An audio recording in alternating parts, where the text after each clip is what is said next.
Então, mais uma vez, vamos agradecer ao Mestre Jesus por mais este momento, onde sempre tem nos dado a permissão de buscar os esclarecimentos do Evangelho. Na noite de hoje, com nossa Giovana Pádua, que sempre colabora com esta casa. Então, os nossos agradecimentos. E que assim, Mestre, a tua misericórdia ilumine e proteja todos nós, nos fortaleça. E hoje teremos a mensagem do livro Luz do Mundo, capítulo 21, O Cantor e a Canção. Que a tua bênção, Senhor, nos essa caminhada, por hoje, amanhã e sempre. E assim seja. Que assim seja. Joana. Então, hoje novamente com a Amélia Rodrigues, né? Numa abordagem muito semelhante à que da última vez que eu tive, porque da última vez também ela era um capítulo que retratava os momentos finais de Jesus na Terra. Assim como esse, né? Quando ela intitula O Cantor e a Canção, ela talvez traga nesse capítulo a parte mais triste da canção, porque diz respeito à partida do Cristo daqui, a esse momento e todas as coisas que estavam no entorno dessa partida, né? E a gente consegue entender bem o impacto disso, porque a vinda de Jesus ao planeta Terra, ela trouxe uma suavidade, mesmo que o mundo não colaborasse muito para que essa suavidade ela se interpenetrasse nos corações das pessoas, porque nós enquanto seres humanos encarnados, ainda pouco evoluídos, uma dureza de coração que é meio natural devido à nossa identificação com a matéria. Então, como nós ainda somos pouco espiritualizados, nós temos essa dificuldade de sentir. Daí o fato do planeta não ter avançado muito no campo do sentimento, né? A gente vê na doutrina espírita, tanto nas obras básicas quanto nas subsidiárias, que são realmente confiáveis, nós vemos essa informação de que a evolução do ser, ela se processa em dois campos, que o Emmanuel vai tratar de modo bem poético, em duas asas, o campo do sentimento e o campo da inteligência, do raciocínio, do pensar.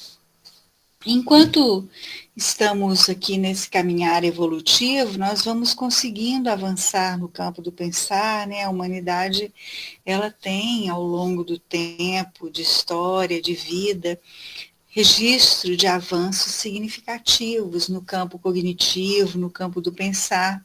A gente observa o mundo que vivemos, quando paramos para ver alguns anos atrás, numa época não muito longe, muitas coisas que hoje nós temos acesso, até um tempo atrás não tínhamos.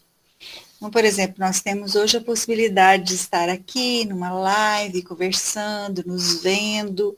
Isso até pouco tempo era algo impossível de acontecer, né? As comunicações se davam por carta, por telefone, de modo muito dificultado, porque as ligações eram caras e dificilmente a gente tinha condição de manter um diálogo, uma conversa com quem estava de longe por muito tempo.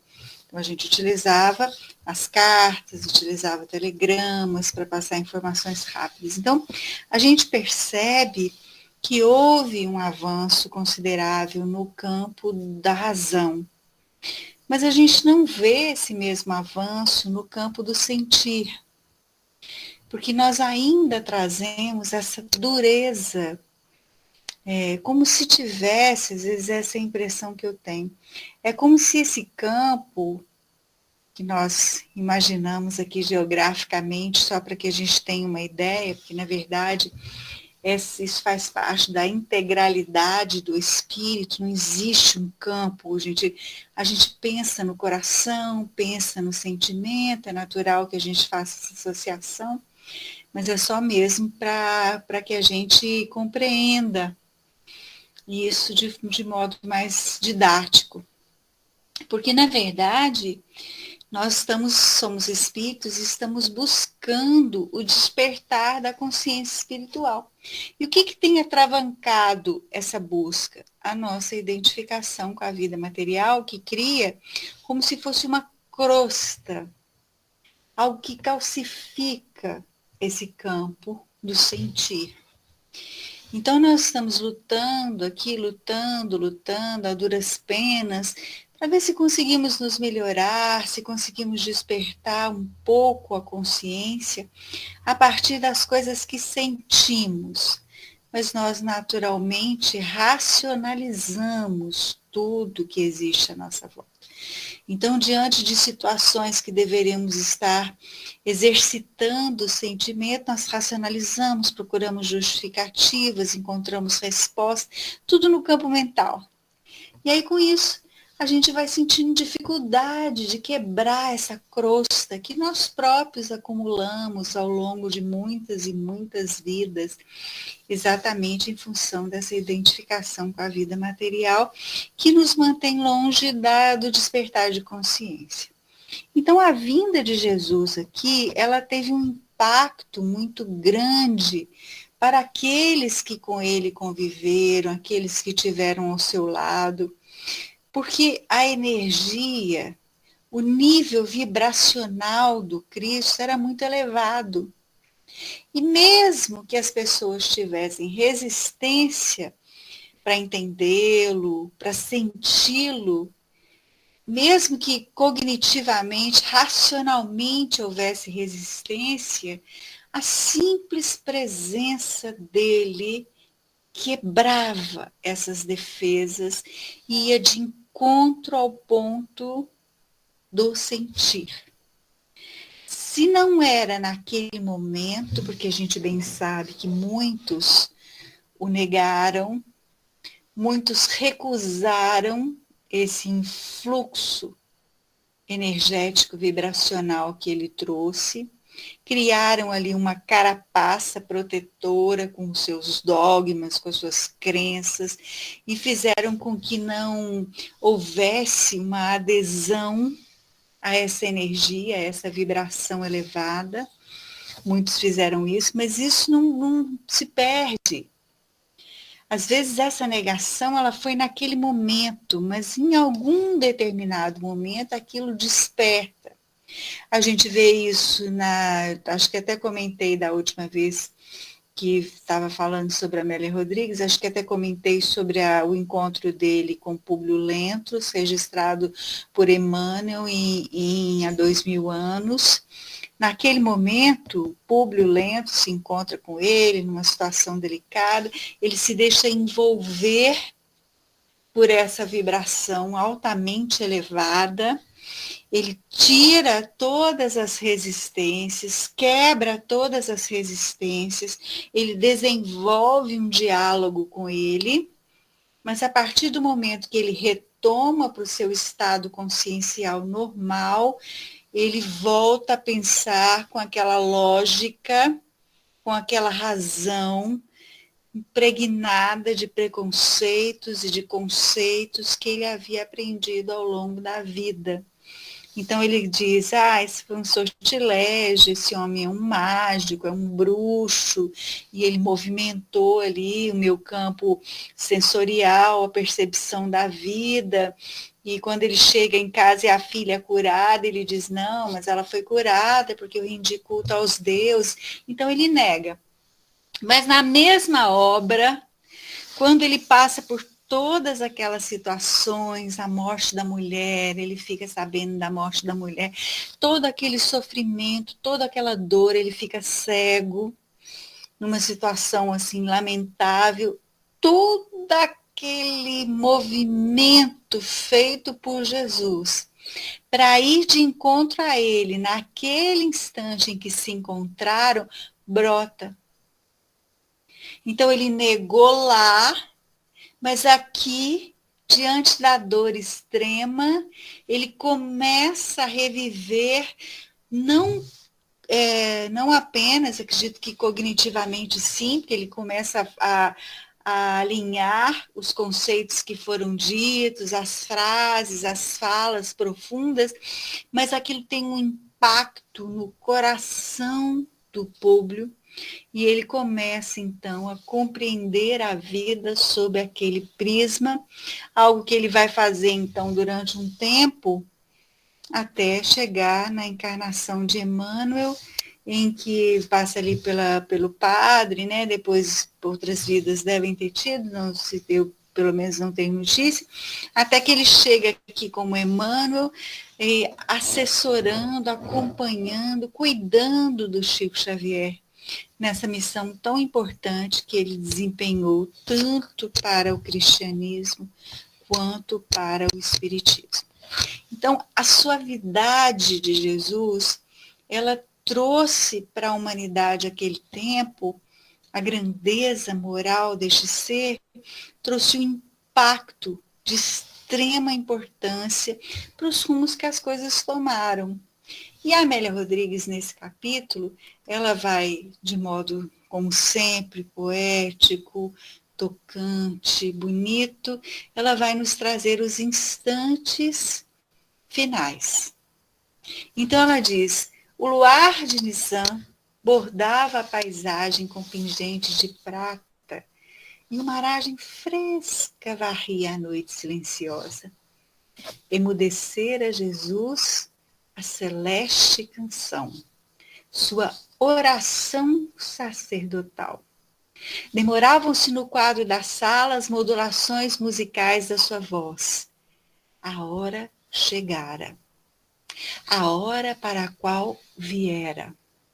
Há pouco, cingira-se com uma toalha, exemplificara a culminante lição da humildade, lavando os pés dos discípulos.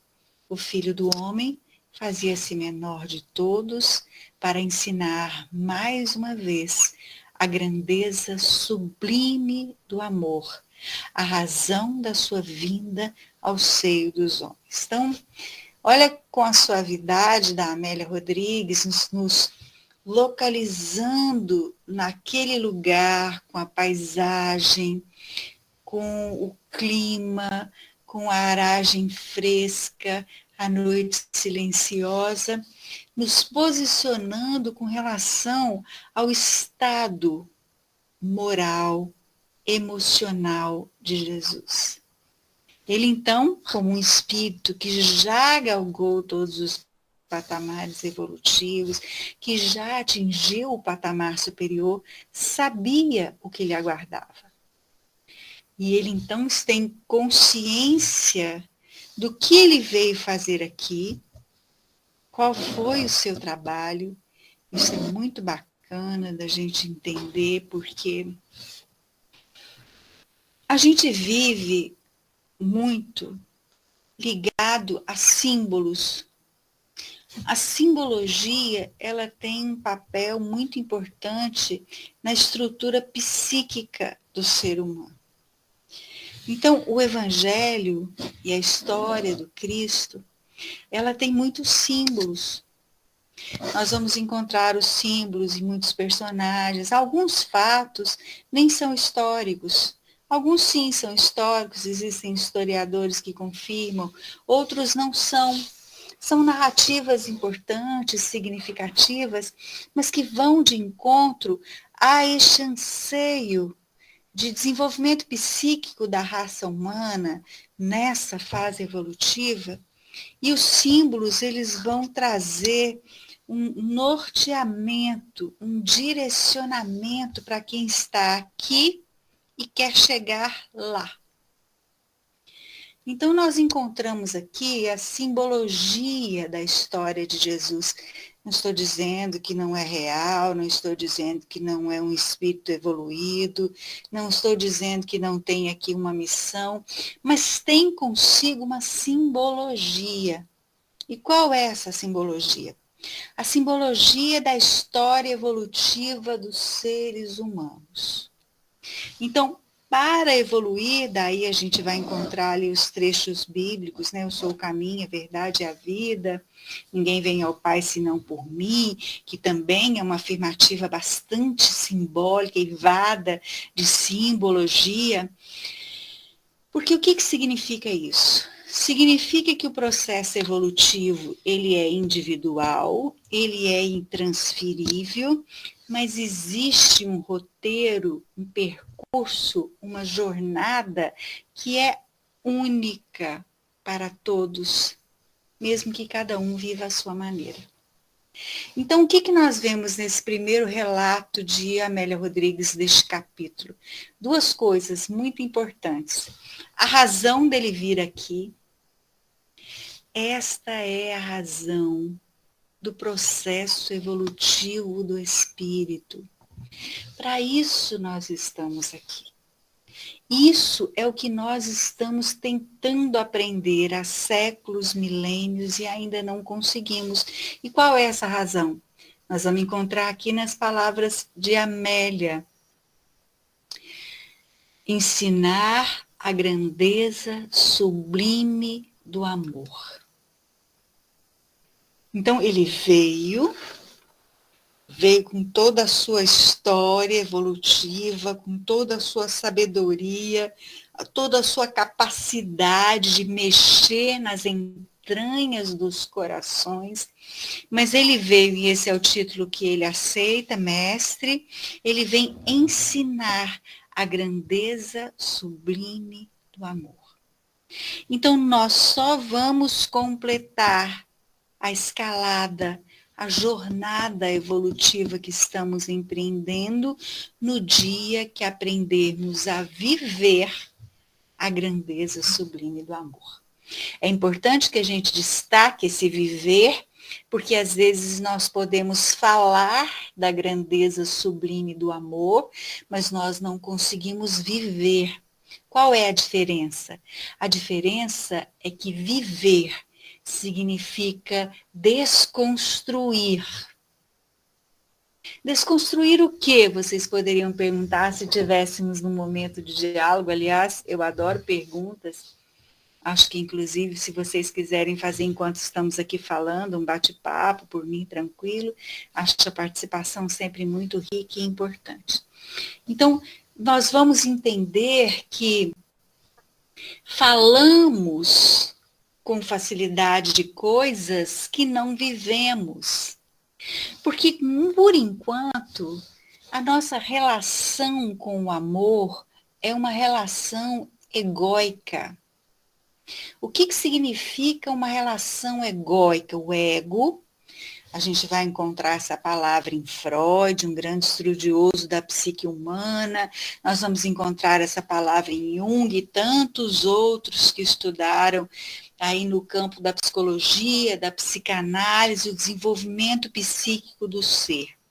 Vamos nos deter no significado do Jung, que eu acho, na minha opinião, o Jung se aproxima muito dos conceitos espíritas. Inclusive, tem um rapaz que eu vim a saber agora, porque eu vi um podcast dele, não é bem um rapaz, um senhor, de Djalma Argolo, e eu vi um podcast dele no Spotify sobre o Jung, e aí pesquisando, queria saber quem era, me surpreendi, porque eu não sabia que ele era espírita, né? Acho que ele é um espírita famoso, eu é que sou meio relapsa no conhecimento das pessoas que compõem o movimento espírita.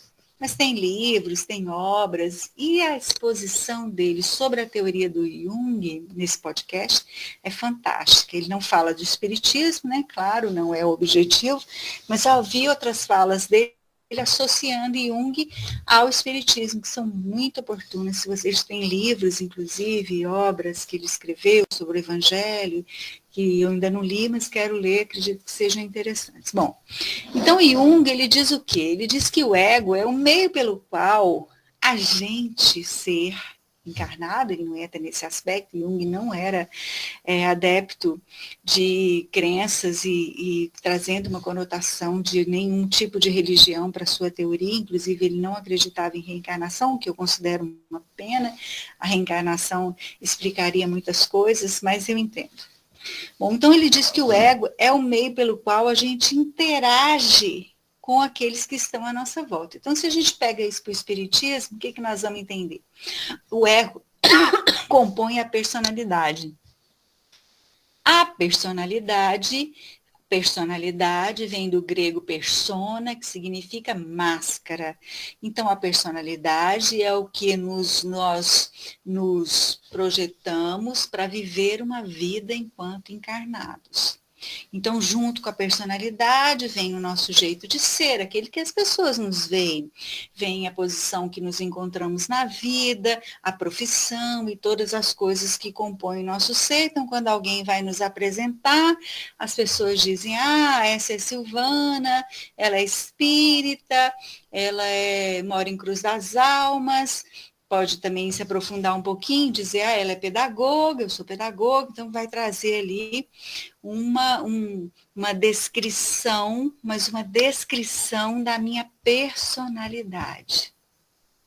Então, o ser egóico, ele é muito aquele que vive identificado com a matéria, porque ele não consegue se ver fora da matéria. Então, em se tratando de amor, a única experiência que nós temos de amor é o amor egóico, em que eu sou o centro deste amor. Então, o amor de mãe é um amor que renuncia, é um amor que se dedica, sim, é um dos maiores exercícios de amor que podemos ter enquanto encarnados, mas muitas vezes não vivemos na integralidade. E nós amamos se o filho, se a filha for aquilo que nós queremos que eles sejam. Esse, aliás, foi um dos meus maiores desafios com relação à maternidade. A maternidade, para mim, foi muito desafiadora em todos os campos, em todos os aspectos. Mas esse repercutiu internamente. Porque quando minha filha mais velha, que hoje está com 19 anos, quando ela começou a mostrar uma personalidade que nada tinha a ver com a minha, eu surtei. Porque eu queria que ela fosse uma extensão de mim mesma. Essa é a compreensão do amor que nós temos. O objeto do amor é uma extensão de nós mesmos. Então, esse objeto do amor, ele tem que ser algo que reforça o que somos ou o que acreditamos ser, porque, na verdade, nos conhecemos muito pouco. Então, quando Jesus traz a sua mensagem, e neste minuto, nesses minutos finais que a Amélia descreve, ele vai trazer a sua mensagem, cujo objetivo, vamos repetir a frase da autora, cujo objetivo era ensinar a grandeza sublime do amor. Ele falou isso, olha, gente, vou dizer uma coisa para vocês aqui. É preciso viver a grandeza sublime do amor, porque só assim vocês vão evoluir. Nós vamos encontrar essa frase nos evangelhos? Não vamos. Então, como ele ensinou? Vivendo. Percebe a grande dificuldade que sentimos entre compreender o Cristo e viver o Cristo? Porque viver o Cristo é tê-lo completamente interpenetrado em nossas ações. Isso é dificílimo, que nós estamos a léguas, milênios dele. Mas nós temos o seu referencial e podemos começar a dar alguns passos.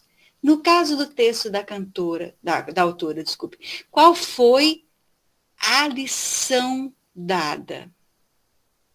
Fazia-se o menor de todos para ensinar a grandeza do amor.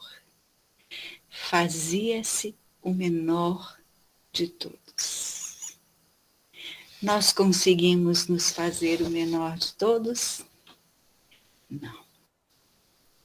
Porque nós estamos na vibe da música de carnaval da Ivete Sangalo. Primeiro ela, segundo ela, terceiro ela e as amigas dela. Não é a música assim de carnaval? As amigas dela são aqueles que estão ligados afetivamente. No caso da música, ela está dando um enfoque nas amigas, mas nós temos os nossos familiares, os nossos entes queridos, os nossos amigos, os nossos parentes. Então, essa foi a nossa construção de milênios. E ainda estamos presos nessa construção. Então, chega Jesus e vem desconstruir essa ideia e dizer, olha, se não amar o amor sublime, não avança. E como que vai conseguir esse amor sublime? Sendo o menor de todos. Aí o que a gente faz muitas vezes? Às vezes, dentro do próprio Espiritismo, a gente se faz de menor. Mas, na verdade, não é algo verdadeiro. A gente tem ali, ó, eu sou muito humilde. Já vi gente falar isso, sou muito humilde. Quando, na verdade, nós não somos humildes nada. Porque se estamos numa discussão, se estamos num entreveiro de opiniões, a nossa opinião deve prevalecer. Se não é do jeito que eu penso, então não serve, então não vai. Isso nós fazemos em vários campos da vida. Isso mostra que nós ainda não temos essa humildade que ele exemplificou. A palavra humildade vem do latim humus, que quer dizer barro. Então, ser humilde significa descer no barro de si mesmo. Concluir, não só pelas palavras, mas pelo viver e sentir, nós não somos nada. Absolutamente nada diante da grandeza da vida. Então, a Amélia traz esse retrato, esse recorte, e vai nos situando nessa situação, nos envolvendo, trazendo com suas palavras lindas e poéticas todo esse quadro pintado por mãos divinas, que ficam registradas na história da humanidade como sendo a referência do que estamos fazendo aqui, para onde devemos ir. E ela continua. As emoções estalavam lágrimas nos olhos dos companheiros, lágrimas que não se atreviam a correr. Todos estavam com o espírito e o coração cheio de expectativas angustiantes. Aquela fora uma ceia de despedida. Então todos de alguma forma já sabiam, mas não se entregavam à emoção desequilibrada, porque começaram a chorar, se desesperar, e não, pai, não pode, o senhor não pode partir. Eles sabiam que era chegado o momento final, mas eles se controlavam, porque Jesus era o equilíbrio, e o equilíbrio partia dele, que ali estava e emanava esta força para todos. Viveram quase 3 anos com ele e todavia não o conheceram devidamente. Mas se agigantara naqueles últimos dias, especialmente a partir do momento em que, montado no jumento, ele varara a porta dourada entrando na cidade. As homenagens com que o receberam, muitos que ali se aglutinaram, pareciam entristecê-lo. Agora a sua canção se erguia e morria na lembrança de todos. A inovidável oração sacerdotal que ele proferira após a ceia pascual, a derradeira daquele ciclo, ficava marcada na angústia da alma de todos, na acústica da alma de todos que ali estavam. Então, olha que bonito o texto, né? Sou fã de Amélia Rodrigues, acho os textos dela belíssimos. Ele sabia. Então, vamos imaginar qual é a cena. Vamos tentar fazer um exercício de imaginação ativa para que a gente entenda qual é aquela cena. Ele entra na cidade no seu jumentinho, é aclamado pela multidão. Mas ele pensa, daqui a pouco, eles próprios, seres humanos, vão me condenar o símbolo, vão sacrificar o símbolo do amor sublime, sem nenhum tipo de culpa ou remorso. Simplesmente optando por Barrabás, como conta a história, negando mais uma vez a simbologia viva do amor sublime. E com isso ele se entristece, é óbvio. Mesmo o espírito dessa natureza se entristece, essa é uma lição implícita no texto. A tristeza, que muitas vezes nós temos bastante dificuldade de lidar, ela faz parte da consciência desperta, da compreensão da realidade, de saber que esses são os rumos. A tristeza dele não era porque ele ia ser crucificado. A gente idolatra tanto a crucificação, né? Não o espiritismo não, mas outras religiões, e ficam ali cultuando o cravo, o espinho, o prego, a dor, todas aquelas situações. Na verdade, a tristeza era pelos rumos que a humanidade estava tomando. O espírito dessa natureza não sente a dor como nós sentimos. Se os iogues na Índia conseguem deitar sobre uma cama de prego, se consegue parar o coração e ficar um tempo com o coração parado e continuar vivo, porque tem um controle mental do corpo, imagine Jesus, no espírito dessa natureza, não teve a dor física que nós sentiríamos se vivêssemos o martírio. A tristeza não era pela dor física que estava por vir, mas era pelos rumos que a humanidade estava tomando, o caminho, a escolha. Despedira-se dos companheiros há poucos minutos e logo depois falara ao Pai em sublime solilóquio, não obstante, na presença deles. Pai. Solilóquio é uma conversa silenciosa, baixinha, íntima. É chegada a hora. Glorifica teu filho para que teu filho te glorifique a ti. Assim como lhe deste poder sobre toda a humanidade, a fim de que ele conceda vida eterna a todos aqueles que tu tens dado. A vida eterna, porém, é esta, que conheçam a ti, único, verdadeiro Deus, e a Jesus Cristo, aquele que enviaste. Eu te glorifiquei na terra, cumprindo a obra que me tem dado para fazer. Agora, glorifica-me tu, Pai, contigo mesmo, com a glória que eu tive junto de ti, antes que houvesse mundo. Silenciou momentaneamente. Asserenavam-se todas as ânsias na sala aromatizada, iluminada por lâmpadas resinosas. Olha a oração de Jesus que a Amélia relata. Glorifica o teu filho para que o teu filho glorifique a ti. Essa relação de filho e pai, no caso dele, num nível altamente elevado, no nosso caso ainda bem menos avançado, mas é a mesma relação que temos. E esse convite de glorificar, ele é feito para nós próprios também. Glorificando de que forma? Fazendo da nossa vida um louvor a este ser maior que é Deus, não por palavras, mas por vivências. Por compreender que existe uma condução superior, existe um desígnio. E esse desígnio é o que nós estamos fazendo aqui. E quando nós vamos ver no Livro dos Espíritos qual o objetivo da encarnação, eles respondem passar por provas, expiações, sofrer as provas que lhes são necessárias e fazer a parte que lhe cabe na obra da criação.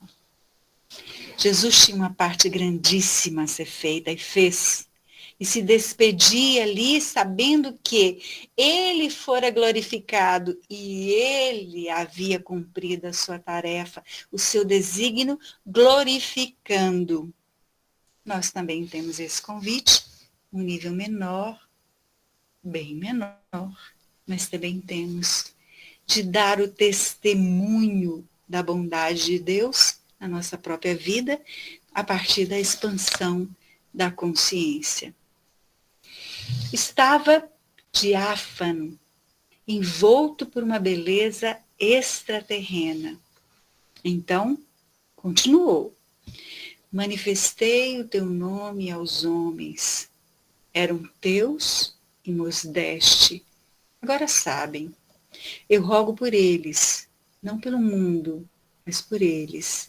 Neles, nos homens, mulheres, sou glorificado. Não estarei mais no mundo, eles porém sim. Pai, guarda-os no teu nome. Quando eu estava com eles, guardava-os no teu nome. Protegi e nenhum deles se perdeu, exceto... Vou agora para ti. Tenho-lhes dado a tua palavra e o mundo os aborreceu, porque eles não são do mundo, como eu não sou. Então Jesus falava de algo muito sublime. Ele falava da proteção que ele havia dispensado aos seres humanos que estavam à sua volta, para que eles não se perdessem neles mesmos. O que nos faz perder na vida somos nós próprios.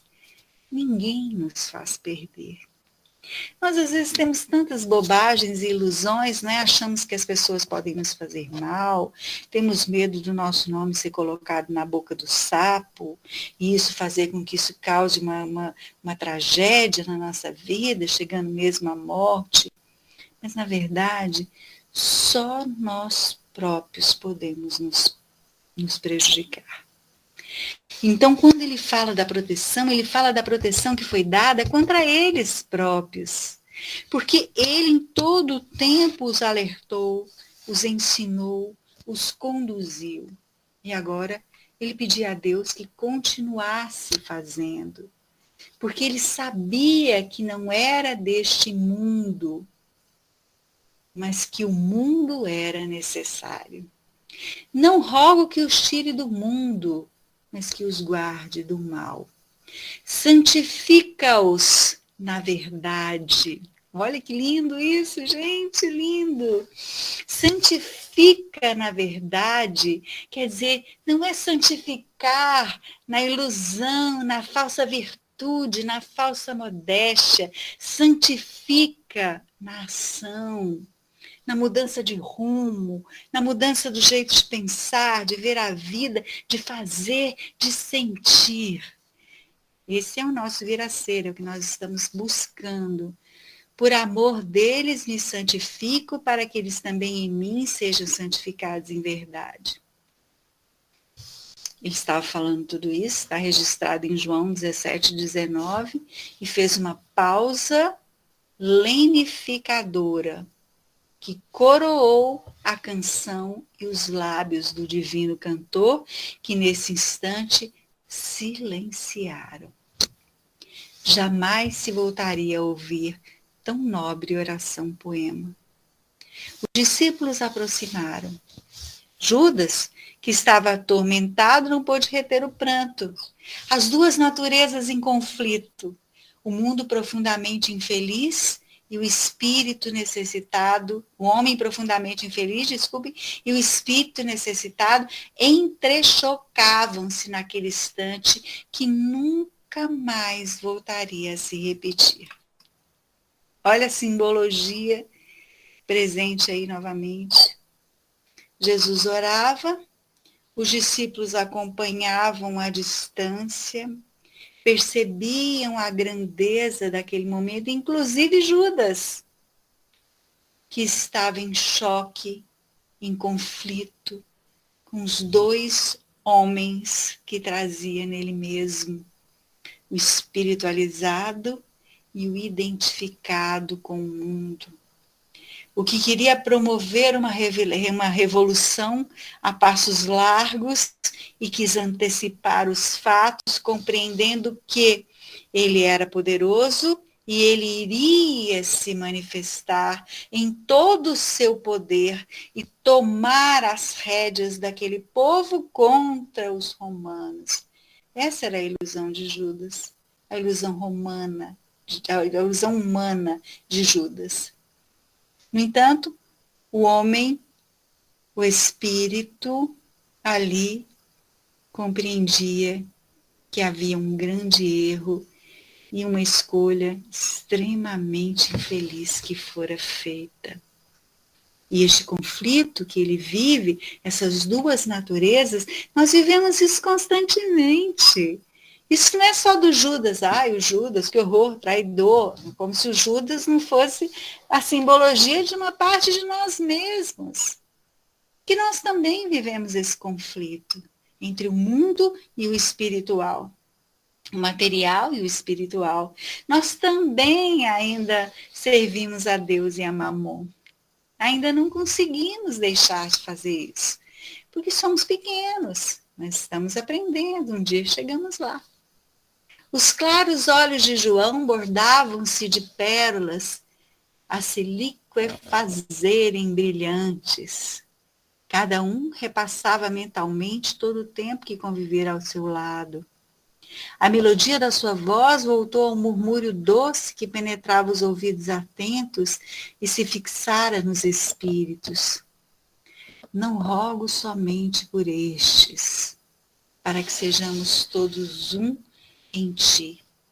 Eu lhes tenha dado a glória, para que o mundo conheça que me enviaste e que tu os amaste, como também a mim me amaste. Pai, quero que onde estou estejam comigo os que me têm dado, a fim de verem a minha glória para que me deste, pois que me amas antes que o mundo fosse fundado. Eu lhes fiz conhecer o teu nome e o farei conhecer, a fim de que o amor com que me amaste esteja neles e eu neles. A sala voltou a mergulhar num silêncio. Ao fundo, pequeno jardim enluarado, as velas latadas pelos muros antigos, resguardadas pelos ciprestes altaneiros, balouçantes, murmurejantes ao vento fresco. O dia pascal começara às 17h30, quando se apagavam os últimos raios de sol naquele abril. Lavai-vos os pés uns dos outros, dizera, após ter lavado os pés dos companheiros. Eles talvez não haviam compreendido naquele momento toda a magnificência da lição que objetivava destroçar, em definitivo, os liames do orgulho, as couraças resistentes da vaidade, da ambição, da inveja, do desrespeito, para que se irmanassem, vivendo um só sentimento de pura fraternidade. Os dominadores fazem-se reis das nações, voltar a dizer, mas vós não os imiteis, que o maior dentre vós seja o menor, o último, e que o que governa seja igual àquele que serve. Lição imortal para a vida. Para nos colocar na posição de servos, de quem deve servir e não ser servido. Lição que foi dada há tanto tempo e ainda não assimilada por nós, que estamos aqui lutando uns contra os outros, presos nos orgulhos, nas individualidades, no egoísmo, no egocentrismo. Lição que precisamos começar a aprender a partir de pequenos passos, de pequenas ações que vão nos mostrando cada vez mais a necessidade do amor sublime ser vivido e desenvolvido. A palavra desenvolvida ela é interessante, porque ela nos diz que nós precisamos retirar o que envolve Então, o amor sublime, ele não vai vir de fora. Ele já está em nós, porque somos filhos de Deus. Ele só está envolvido pelas inúmeras expectativas e escolhas errôneas que fizemos ao longo de vidas. E precisamos começar a desenvolver as camadas que o envolvem. Nem que seja 1 milímetro por dia, como diz Emmanuel na sua mensagem, dizendo que é preciso avançar, nem que seja 1 milímetro por dia. Judas não estava com eles naquele momento. Fora-se. Não poderiam atravessar a cidade àquela hora, vencendo a ponte, a velha esplanada e sair pela porta dourada. Somente os sacerdotes entravam no lugar santo. Desceram, pois, a parte baixa, contornando as muralhas e atingindo o vale estreito onde corria o Cédron, cujas águas escuras fizeram-no granjear o nome que significa em hebraico negro ou sujo. Buscavam o Getsemane, ou engenho do azeite. Sentai-vos aqui, solicitou o amigo divino, enquanto eu me retiro para orar. Vós também orais para não sucumbirdes à tentação. E tomando a Pedro e os filhos de Zebedeu, Tiago e João, afastou-se. A minha alma está numa tristeza mortal.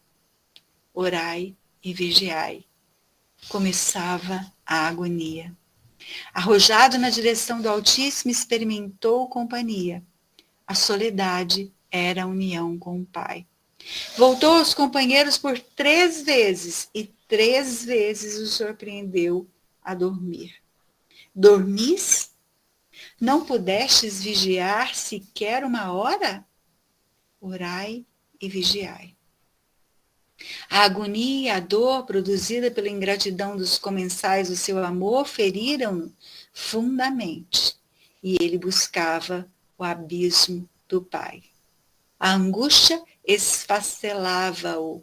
Ele sabia, conhecia o mundo e suas maquinações. Tinha segurança do que Judas fizera, o amigo inditoso. Ergueu-se pela última vez e falou aos companheiros invigilantes: dormi agora e descansai. Basta, é chegada a hora. O Filho do Homem está sendo traído nas mãos dos pecadores. Levantai-vos, vamos, pois se aproxima aquele que me trai. A hora perturbadora aquela. A noite estava fria e ele tivera uma máxima agonia. Ainda porejava no seu rosto o suor sanguinolento, pastoso e frio. O semblante estava marmóreo. Agora é tarde, e a voz parecia uma melodia triste, chorando na intimidade dos ouvidos. Tarde demais. E assim ele vai partindo aos poucos, deixando suas lições sublimes. Orai, vigiai. Esse é o ponto para nos mantermos em conexão com o que é divino. Mas ainda assim os discípulos dormiram. Dormiram porque não compreendiam a grandeza dessas ações. Por mais que falassem, que levassem junto com ele essa mensagem, eles ainda não compreendiam a grandeza de se conectar com o Pai. O interessante no texto da Amélia Rodrigues é que ela nos coloca Jesus humano, Jesus com angústia. Se um espírito dessa natureza tem angústia, o que não dizer nós próprios?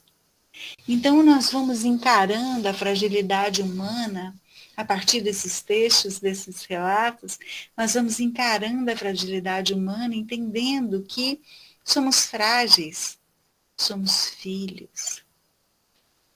Esse, aliás, é um ponto muito interessante que certa vez ouvi num estudo que acompanhava, antes do Haroldo Dutra Dias ser esse popstar que ele é hoje, ele fazia um estudo que nem era época de lives, essas coisas, não, porque na época ainda não tinha isso, foi antes da pandemia. E ele transmitia o estudo do grupo dele lá em Belo Horizonte, um estudo sobre o livro Gênesis da Bíblia. Muito rico o estudo, riquíssimo. Então ele vem fazendo o estudo e trabalhando ali os personagens, a simbologia do livro Gênesis, e ele fala de Adão e Eva, fala da queda do Adão e Eva, coloca Adão e Eva como psiquismos da mente humana, ou seja, facetas da nossa própria estrutura psíquica. Muito interessante. E aí ele diz que o Velho Testamento, ele vem trazendo símbolos de personalidades que foram enviadas por Deus para a construção de um mundo melhor. E todos fracassaram. Então Jesus é o projeto que deu certo. Por que esses todos fracassaram? Porque eles quiseram se colocar numa posição maior do que Deus. Esse foi o problema da Adão e Eva lá. A serpente tentou aonde? Você quer ficar menor que ele? Essa aqui é a árvore do conhecimento de todas as coisas. Você não vai comer por quê? Porque ele falou que não, porque você não pode ser maior que ele quer que você seja sempre menor. Então, olha a simbologia, tudo é simbólico, isso não aconteceu realmente. Isso é um simbolismo do conflito do ser em evolução que avança, mas que ainda está preso na sua egolatria. E na sua ilusão de querer ser grande, de querer ser muito. E ele diz, Jesus foi o projeto de Deus que deu certo.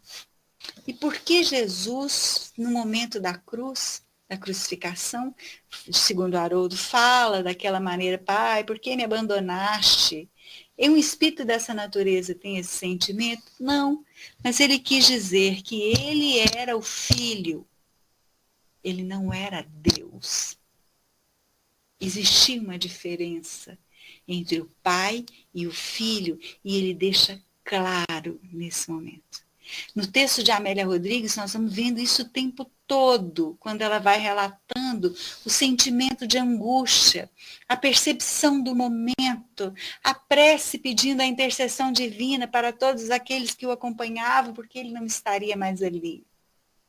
A gente vê a angústia moral de um espírito desse nível, observando os rumos que a humanidade está traçando para si mesma e compreendendo que ele não era Deus, era alguém que atingiu esse patamar que todos nós podemos atingir se aprendermos as suas lições e observarmos as suas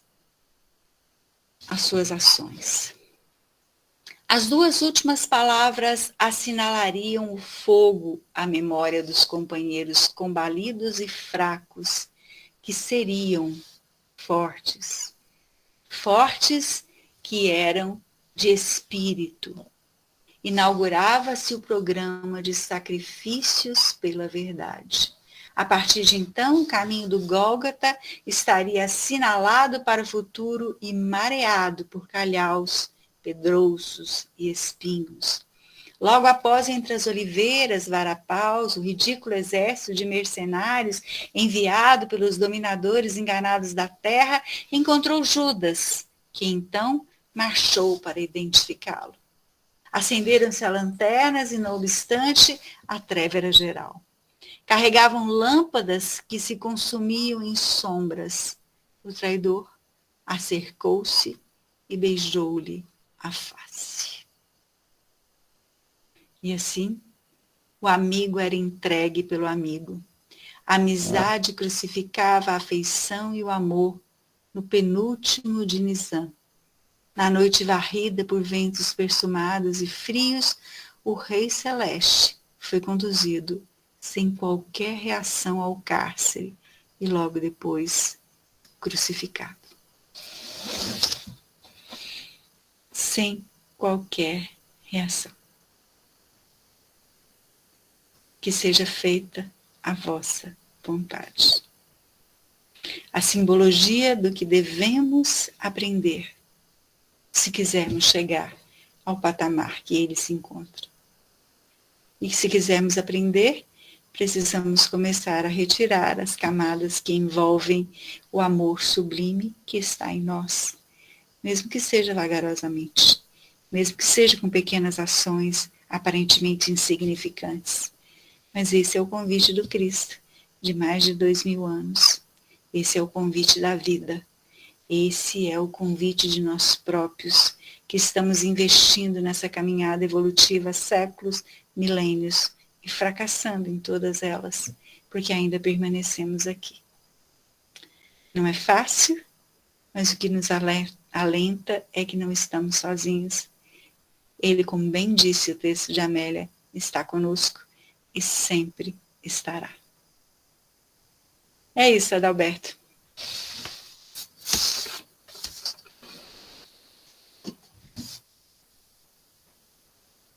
Pois é. A luz da nossa caminhada, realmente não é fácil a gente trilhar esse caminho. Não. É pedido para que a gente seja uma criatura melhor, mas a gente diz, não, deixa para amanhã. Hoje ainda vou fazer assim, assim, assim. É, verdade. Mas mesmo assim, a gente tem se esforçado o máximo possível para ser melhor. Porque pensamos no bem, mas ainda não temos condições de fazer o bem. Mas queremos fazer. É alguma coisa. Tem uma passagem que é de Paulo, que ele diz que quer fazer o bem, não faz. E o que ele não quer fazer, que é o mal, ele faz. Então, bem que eu quero fazer, eu não faço, o mal que eu não quero, esse eu faço. é fácil. Então, nós já temos essa ideia que já melhoramos bastante. Porque já. Passos atrás a gente já ainda estava degolando, matando, né? Enfiando a espada. jogando pedra no Evangelho. Hoje a gente já é um ponto de luz. Graças a Deus. Isso. É então, verdade. Tem mais uns minutos aí. Alguém quer fazer algum comentário? A pergunta?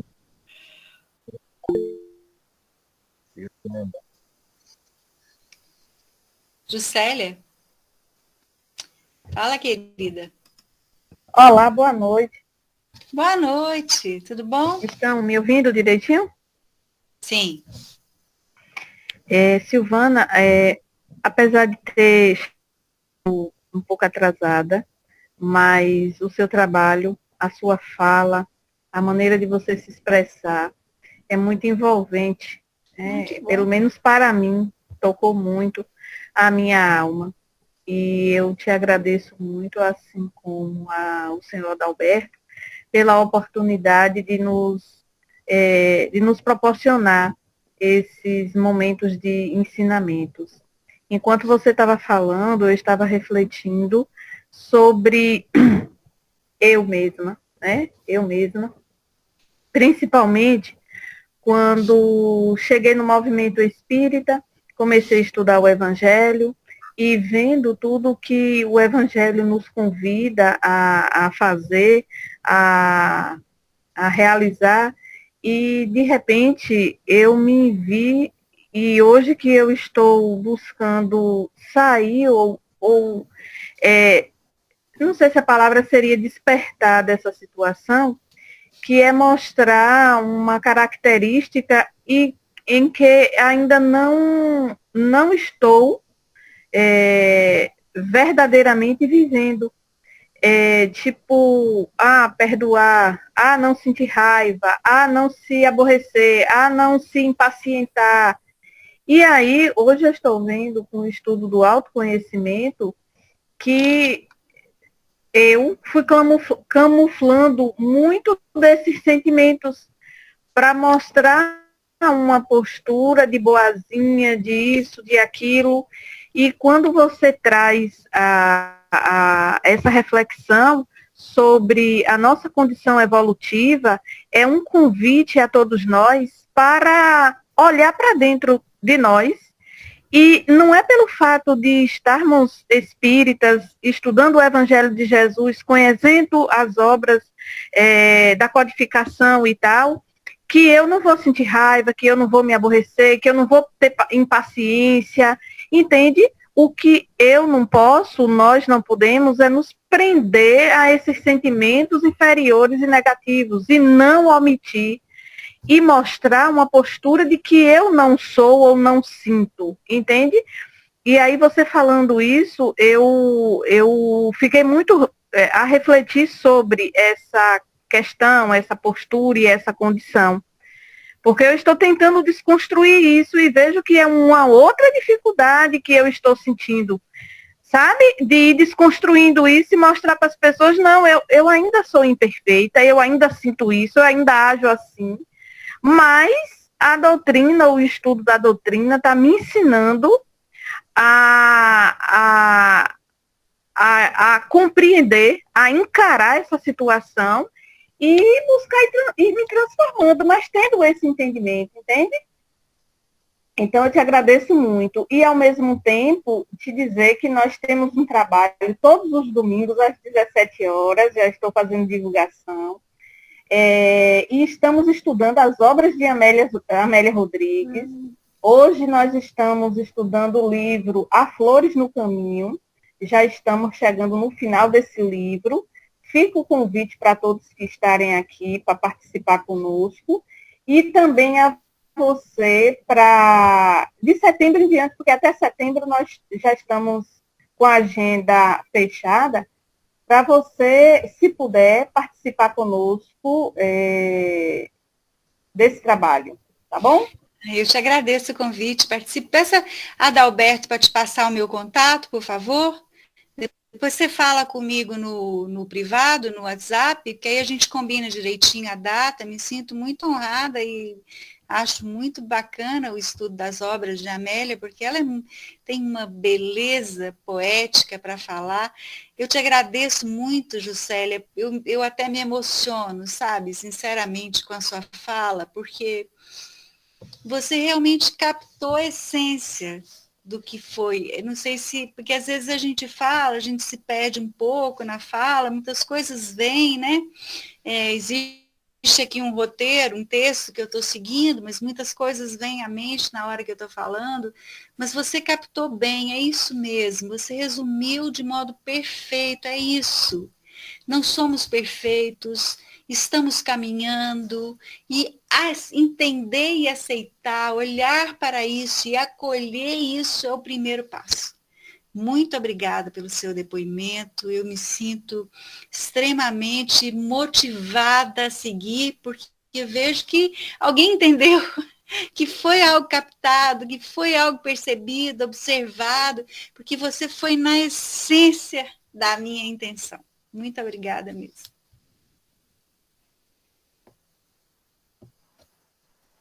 Lenita. Na verdade, mas eu vou ser breve. Assim, a sua narrativa, Silvana, me levou cada momento lá, né, no seu estudando aquilo ali. E o que mais me surpreende é saber que a gente ainda deixa o Cristo triste com tudo que a gente faz, né? Então, assim, a gente precisa buscar essa essência, como o Ju falou, né? Aceitar que a gente ainda erra, aceitar que não somos perfeitos, mas buscar o caminho, né? Para deixar menos triste, porque a gente ainda continua, né? Com as nossas caminhadas, tropeçando, mas ainda não temos a essência desse amor, e eu tenho certeza que ele entristece com muitas atitudes, minha particularmente, né? Porque eu me vi dentro de todo o texto.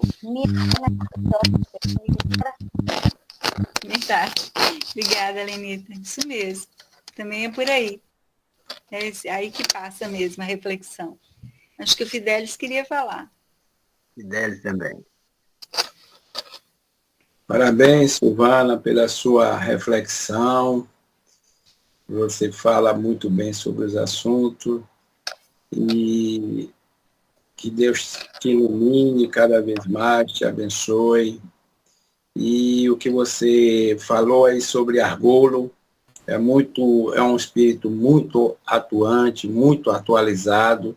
Eu sigo Argolo, hoje mesmo assisti umas três palestras dele de tarde, que eu não saí, eu assisti. Ele é muito autêntico, entendeu? Ele e Adenal Novaes também, eles são muito bons mesmo. Ele está muito assim, tem muito conhecimento sobre o espiritismo, não é desfazendo nas outras pessoas, entendeu? Eu, quando assisti a palestra de Argolo, lá no centro, Casa de Redenção, Centro Espírita Joana de Ângeles, eu senti logo que ele era uma pessoa muito assim, com conhecimento muito grande sobre o espiritismo. Uhum. E hoje, assim, o que eu posso assistir palestra dele, eu assisto, porque cada palestra, cada vez mais que você assiste a palestra dele, você tem mais conhecimento. E ele também, assim, é um espírita, não é um espírita, assim, agarrado muito também, assim, muito em livro, ele também assim, atuante sobre o futuro, entendeu? É um estudante também. Eu tenho até um livro dele que eu ganhei em sorteio, ele até falou sobre esse livro, que é Viver Conscientemente. E aqui tem a obra dele também, ele tem 22 livros escritos. Vale a pena também, quando você tiver tempo, assistir ele.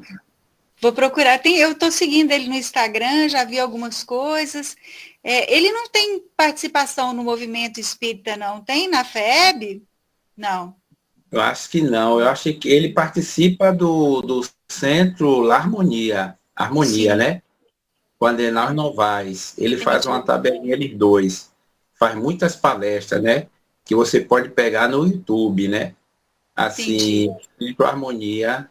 Não, TV Harmonia. Aí vou ter muito a palestra dele boa mesmo, né? Uhum. Ok, vou procurar mesmo. Já andei vendo algumas coisas, mas eu gostei muito da fala dele. No que eu vi não foi espírita, né? Foi sobre o Jung, mas muito boa. E acredito que como espírita deve ser ainda melhor, né? Que junta as duas coisas. Ele fala muito sobre Jung mesmo também. Fala, É fala um muito. estudioso, um cara E muito por dentro. Já tem 60 e poucos anos só de espiritismo. que legal, Gisele. Tá Muito certo. bom. Obrigada, Denis. Parabéns também pela sua fala. Viu?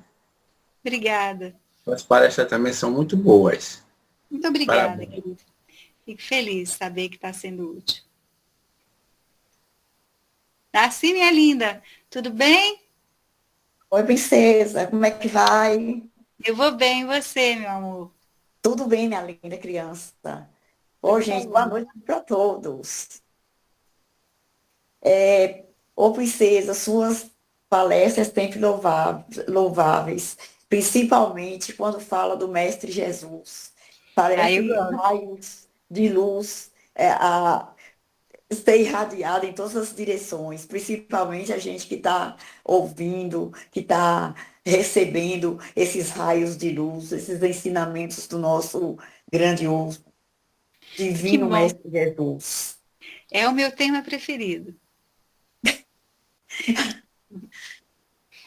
Para falar. Parabéns.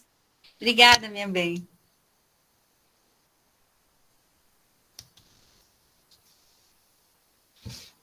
Mais alguém?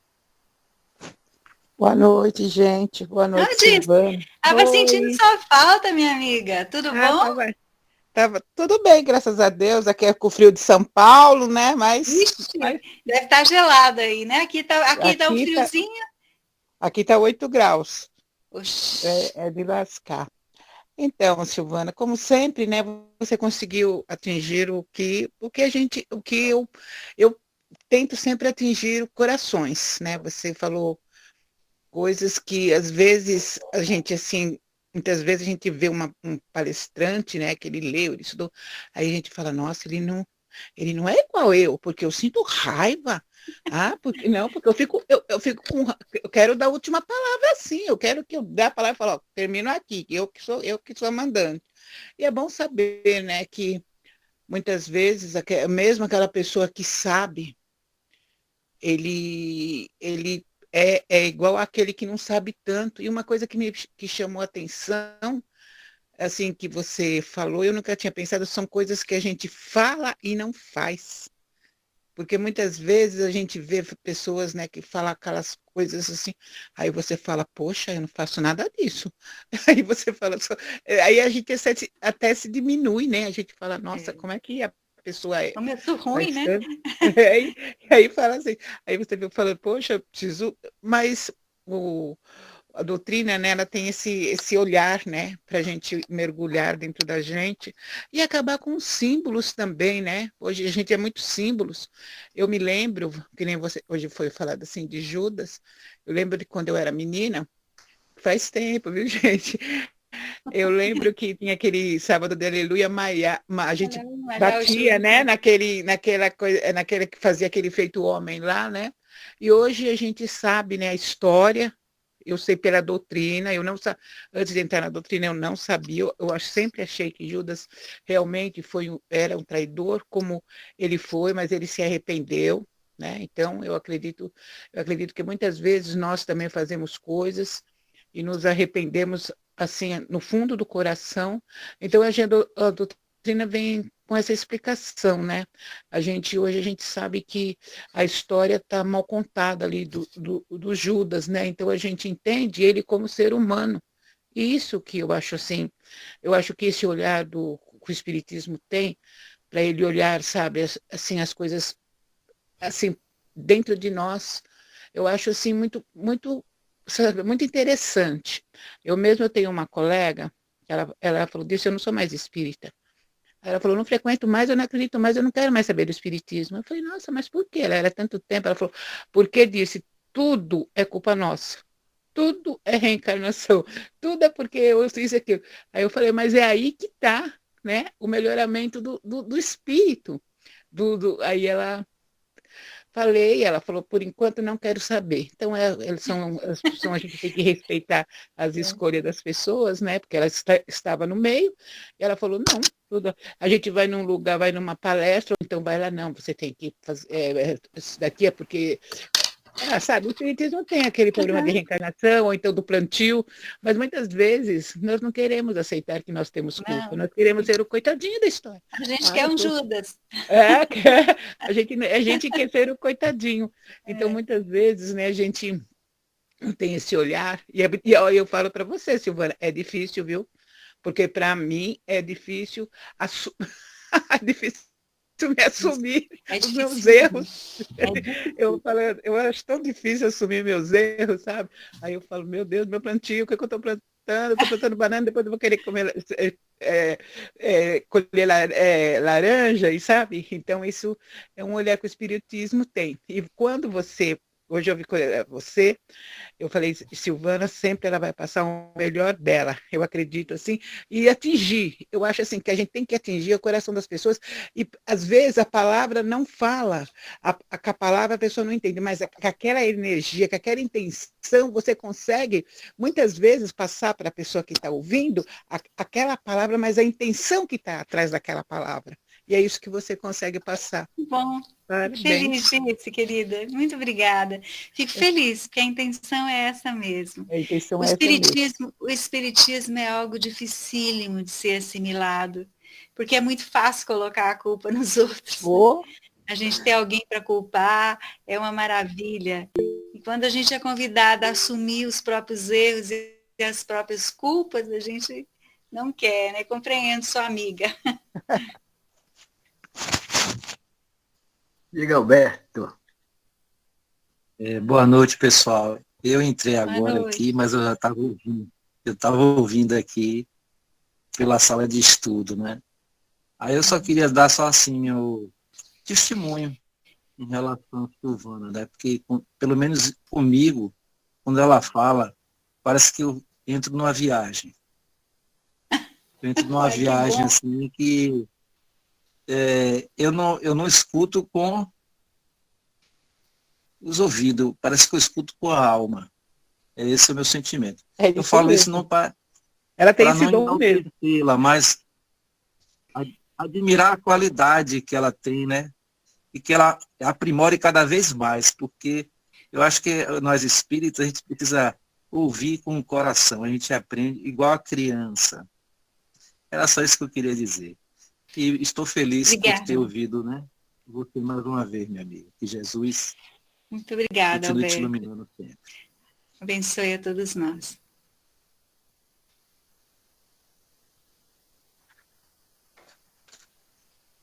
Pronto, então vamos mais uma vez pedir para fazer a prece final da doutrinária da noite.